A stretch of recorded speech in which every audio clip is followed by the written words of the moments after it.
Hello students, आज video number 91 में हम हाइड्रोजन स्पेक्ट्रम को बहुत ही आसान भाषा में और इंटरेस्टिंग वे में समझेंगे। ये वीडियो देखने के बाद हाइड्रोजन स्पेक्ट्रम से रिलेटेड कोई भी क्वेश्चन करने में आप कभी गलती नहीं करेंगे। तो वीडियो शुरू करते हैं। एक एटम में इलेक्ट्रॉन्स जब एनर्जी एब्जॉर्ब करते हैं तो वो हायर स्टेट पर एक्साइट हो जाते हैं और लोअर एनर्जी लेवल से हायर एनर्जी लेवल पर जंप करते हैं। और इसका बिल्कुल ही उल्टा, एटम्स एनर्जी को रेडिएट करते हैं जब वो हायर एनर्जी लेवल से लोअर एनर्जी लेवल पर वापस आते हैं।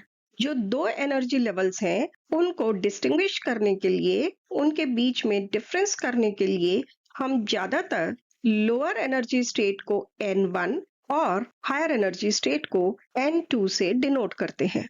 ये फिनोमेना हाइड्रोजन पर भी अप्लाई होता है और इसके बेस पर हम हाइड्रोजन के एमिशन स्पेक्ट्रम को डिटेल में डिस्कस कर सकते हैं। जब कोई इलेक्ट्रॉन हायर एनर्जी स्टेट से लोअर एनर्जी स्टेट पर जाएगा तो स्पेक्ट्रल एमिशंस होंगे और ऐसा करते हुए जो फोटोन एमिट होंगे उनकी एनर्जी दोनों एनर्जी लेवल्स की एनर्जी के डिफरेंस के बराबर होगा। वीडियो नंबर 86 में बोहर्स थ्योरी के अंडर हमने ये डिस्कस किया था कि सभी शेल्स की एनर्जी फिक्स्ड होती है, इसलिए उन शेल्स के बीच एनर्जी का डिफरेंस भी फिक्स्ड होगा। तो इसलिए कोई पर्टिकुलर ट्रांजिशन हमेशा एक फिक्स्ड एनर्जी का फोटोन ही एमिट करेगी और ऐसी बहुत सी स्पेक्ट्रल लाइंस को ग्रुप किया गया है स्पेक्ट्रल सीरीज की तरह N1 यानी लोअर एनर्जी स्टेट के बेस पर। दोनों स्टेट्स की एनर्जी के बीच के डिफरेंस को कहेंगे डेल्टा E। वो होगा energy of state N2 minus energy of state N1 and that will be equal to 13.6 Z square multiplied by 1 upon N1 square minus 1 upon N2 square electron volt per atom. Hydrogen का जो emission spectrum है उसको बहुत सारी spectral series में divide किया गया है जिनकी वेवलेंथ हमें रिडबर्ग फॉर्मूले से मिलती है। रिडबर्ग्स इक्वेशन होती है 1 upon lambda that will be equal to delta E upon hc। यहाँ lambda है wavelength, delta E energy difference between the two, h Planck's constant और c है velocity of light।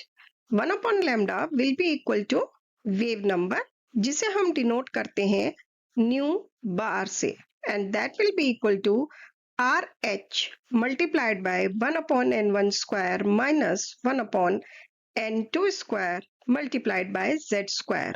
यहाँ पर RH है रिडबर्ग्स कांस्टेंट और Z है atomic number of the single electron system. यहाँ हम हाइड्रोजन की बात कर रहे हैं तो Z की वैल्यू 1 रहेगी। रिडबर्ग कांस्टेंट की वैल्यू होती है 109678 पर सेंटीमीटर। तो सबसे पहले बात करते हैं लाइमन सीरीज की। लाइमन सीरीज के लिए N1 की वैल्यू हमेशा 1 होगी और N2 की वैल्यू 2, 3, 4, 5, 6 एंड सो ऑन कुछ भी हो सकती है। इसका मतलब ये हुआ कि जब किसी इलेक्ट्रॉन का ट्रांजिशन होगा 2, 3, 4 या उससे ज्यादा के एनर्जी लेवल से फर्स्ट एनर्जी लेवल पर, तब जो स्पेक्ट्रल लाइंस होंगी वो लाइमन सीरीज में होंगी। For example, transition of 2 to 1, transition of 3 to 1, 4 to 1, 5 to 1, 6 to 1, 7 to 1 and so on. ये सभी ट्रांजिशंस लाइमन सीरीज में आएंगे और ये सब ट्रांजिशन होंगे अल्ट्रावायलेट रीजन में। तो इसका मतलब ये हुआ, as a summary Lyman series को हम समझ सकते हैं। लाइमन सीरीज में N1 की वैल्यू हमेशा 1 होगी, N2 की वैल्यू 2 से लेकर इंफिनिटी तक कुछ भी हो सकती है और इन लाइंस का रीजन होगा अल्ट्रावायलेट रीजन और वेवलेंथ्स अप्रोक्सीमेटली 920 से 1200 एंगस्ट्रॉम्स के बीच होंगी। अब देखते हैं नेक्स्ट सीरीज, बामर सीरीज। बामर सीरीज के लिए N1 की वैल्यू हमेशा 2 होगी और N2 की वैल्यू 2 से ज्यादा कुछ भी यानी 3, 4, 5, 6 एंड सो ऑन हो सकती है। बामर सीरीज के लिए रीजन होता है विजिबल रीजन, ये स्पेक्ट्रल लाइंस हमेशा विजिबल रीजन में होंगी। For example 3 to 2, 4 to 2, 5 to 2, 6 से 2 पर, 7 से 2 पर, ये सभी स्पेक्ट्रल लाइंस बामर सीरीज में आएंगी और विजिबल रीजन में फॉल करेंगी। समरी के रूप में हम देखें तो बामर सीरीज के लिए n1 की वैल्यू हमेशा 2 होगी और n2 की वैल्यू हो सकती है 3, 4, 5, 6 एंड सो ऑन। रीजन होगा विजिबल और वेवलेंथ होगी अप्रोक्सीमेटली 4000 to 6500 एंगस्ट्रॉम्स। अब देखते हैं next series, pascal series. Pascal series के लिए n1 की वैल्यू 3 और n2 की वैल्यू 3 से ज्यादा अप टू इंफिनिटी कुछ भी होगा। For example 4 to 3, 5 to 3, 6 to 3, 7 to 3 and so on. और ये सभी स्पेक्ट्रल लाइंस इंफ्रारेड रीजन में फॉल करेंगी। As a summary, Paschen series के लिए n1 की वैल्यू 3, n2 की value 4, 5, 6, 7 and so on. Spectral region होगा इंफ्रारेड और वेवलेंथ होंगी approximately 9500 to 18750 angstroms. Next is bracket series.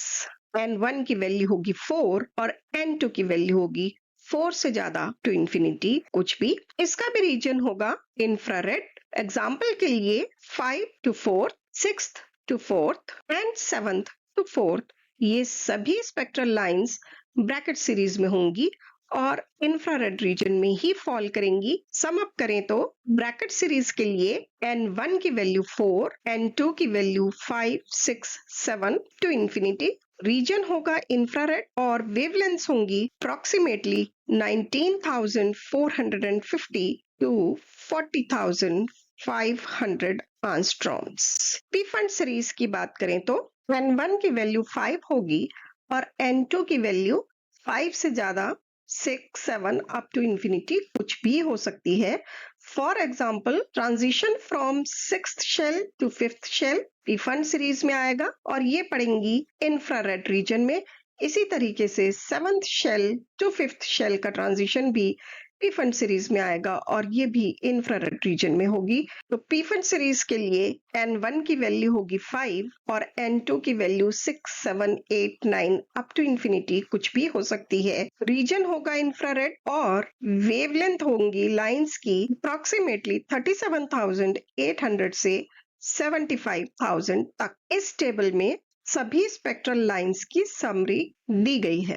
बात करते हैं किसी भी सीरीज में हम फर्स्ट लाइन किसे कहते हैं। जो फर्स्ट लाइन होती है किसी भी सीरीज की वो लॉन्गेस्ट वेवलेंथ या शॉर्टेस्ट एनर्जी की लाइन होती है। तो किसी भी सीरीज में अगर हम फर्स्ट लाइन की बात करें तो n2 की वैल्यू हमेशा होगी n1 +1। फॉर एग्जाम्पल अगर हम लाइमन सीरीज की फर्स्ट लाइन की बात करें तो लाइमन सीरीज के लिए n1 की वैल्यू तो हमेशा 1 होगी और हम क्योंकि फर्स्ट लाइन की बात कर रहे हैं तो n2 की वैल्यू n1 +1 दैट इज 2 होगी। तो यहाँ जो ट्रांजिशन हमने शो किया है सेकेंड शेल से फर्स्ट शेल तक, ये लाइमन सीरीज की फर्स्ट लाइन हुई। लाइमन सीरीज की सबसे कम एनर्जी और सबसे ज्यादा वेवलेंथ वाली लाइन होगी फर्स्ट लाइन। इसके वेव नंबर की बात करें तो wave number will be equal to RH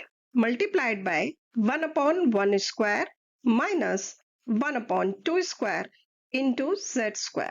एक और एग्जांपल लेते हैं बामर सीरीज की फर्स्ट लाइन का। बामर सीरीज के लिए n1 की वैल्यू आपको पता है कि 2 होती है और फर्स्ट लाइन की बात करेंगे तो n2 की वैल्यू हो जाएगी n1 +1 दैट इज 3।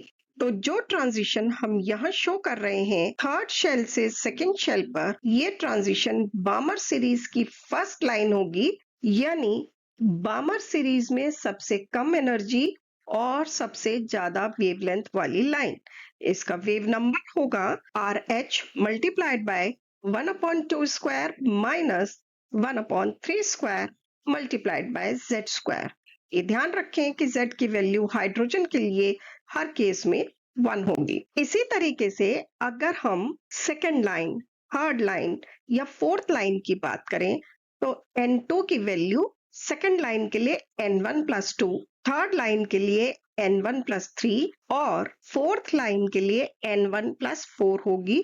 इसी तरीके से जो भी लाइन हमें कैलकुलेट करनी हो, n2 की वैल्यू हम यूज कर सकते हैं। फॉर एग्जाम्पल, अगर हम बामर सीरीज की सेकंड लाइन की बात करें तो बामर सीरीज के लिए n1 की वैल्यू तो होगी 2, और क्योंकि हम सेकंड लाइन की बात कर रहे हैं इसलिए n2 की वैल्यू हो जाएगी n1 प्लस 2, दैट इज 4। तो जो ट्रांजिशन हम यहाँ शो कर रहे हैं, fourth shell to second shell, ये हुई बामर सीरीज की सेकंड लाइन, और इस लाइन का वेव नंबर होगा RH multiplied by 1 upon 2 square minus 1 upon 4 square into Z square। अगर हम बामर सीरीज की ही थर्ड लाइन की बात करें तो n1 की वैल्यू तो बामर सीरीज के लिए 2 ही रहेगी, और यहाँ थर्ड लाइन की बात कर रहे हैं तो n2 की वैल्यू हो जाएगी n1 plus 3, that will be equal to 5।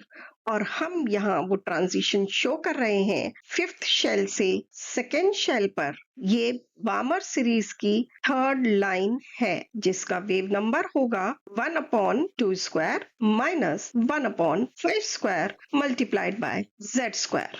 इसी तरीके से बामर सीरीज की ही फोर्थ लाइन की बात करें तो n1 इक्वल टू 2 और n2 equal to n1 plus 4 equal to 6 होगा। यहाँ शो किया है हमने सिक्स्थ शेल से सेकेंड शेल का ट्रांजिशन।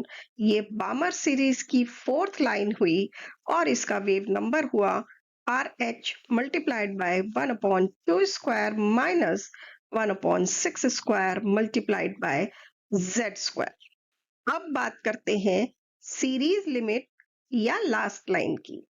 ये लाइन शॉर्टेस्ट वेवलेंथ या हाईएस्ट एनर्जी वाली लाइन होती है, और किसी भी सीरीज में लास्ट लाइन या सीरीज लिमिट कैलकुलेट करने के लिए n2 की वैल्यू हमेशा होगी इन्फिनिटी। फॉर एग्जाम्पल, फिर से अगर हम बामर सीरीज की ही बात करें तो उसकी सीरीज लिमिट या लास्ट लाइन कैलकुलेट करने के लिए n1 की वैल्यू तो 2 ही रहेगी बामर सीरीज के लिए, और n2 की वैल्यू हो जाएगी इन्फिनिटी। यहाँ हम शो कर रहे हैं इन्फिनिटी से सेकेंड शेल का ट्रांजिशन, और इसका वेव नंबर होगा RH multiplied by 1 upon 2 square minus 1 upon infinity square multiplied by Z square. 1 upon infinity हो जाएगा 0, इसलिए वेव नंबर की वैल्यू हो जाएगी RH multiplied by 1 upon 2 square into Z square. इसी तरीके से अगर हम पास्कल सीरीज की सीरीज लिमिट या लास्ट लाइन की बात करें तो पास्कल सीरीज के लिए n1 की वैल्यू 3 होगी और n2 की वैल्यू इन्फिनिटी हो जाएगी। यहाँ हमने शो किया है इन्फिनिटी से थर्ड शेल का ट्रांजिशन जिसका वेव नंबर होगा RH multiplied by 1 upon 3 square minus 1 upon infinity square into Z square. 1 upon infinity की वैल्यू 0 हो जाएगी, इसलिए wave number will be equal to RH multiplied by 1 upon 3 square into Z square. इसी तरीके से आप किसी भी सीरीज के लिए किसी भी लाइन की wavelength, energy, wave number, frequency calculate कर सकते हैं। अगर आपको ठीक से समझ आया है तो प्लीज लाइक करें, शेयर करें। चैनल पर नए हैं तो सब्सक्राइब भी कर दें, बेल आइकन हिट कर दें। देखते रहें Namita chemistry classes. Bye bye.